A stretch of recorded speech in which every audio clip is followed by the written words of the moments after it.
I was making a basic comparison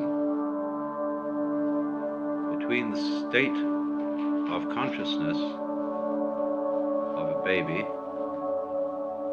and that of a so-called mature adult, respectively what we would call undifferentiated and differentiated. The adult consciousness being highly selective, and the baby consciousness being very open and hardly selective at all, and therefore unable to distinguish what adults consider to be the important things, which have to do with the conventions and rules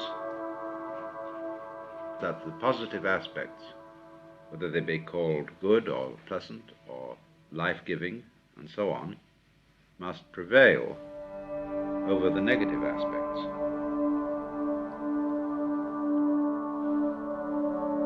And I went on to show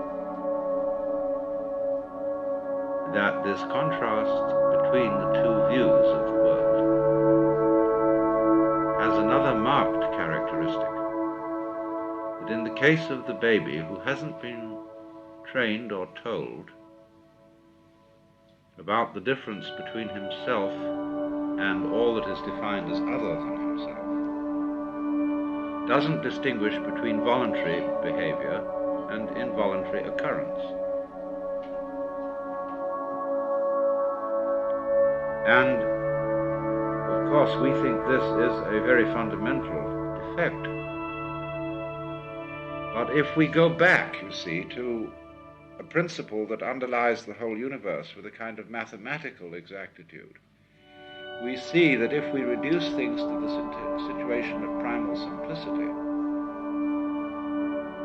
and we have a primordial self and other situation, that is to say, two balls in space, there is absolutely no way of telling when they move which one of them is moving or which one is still. They must necessarily appear to move mutually. There's no point of reference except each other to determine which is moving and which is still. Now, everything that goes on in the universe is simply a complication of that principle, because the same thing holds true if you multiply the number of balls. You'll see that that primordial principle, that all movement is mutual, still applies. And therefore, the baby's failure to distinguish between the voluntary and the involuntary, the I and the other, is in a way correct. Psychologists, psychoanalysts in particular, make a great deal of this contrast and consider that the baby's view is inferior to the adult's. And if an adult should acquire that view, in psychoanalysis this would be called regression. The point that is missed is that the two ways of looking at things need each other to balance out, and that one needs the baby's view as a basis for the adult view, because if you don't have it, you take the adult view too seriously, get completely carried away by it. And that would be analogous to a person who, in playing poker, loses his nerve because he doesn't realize it's only a game.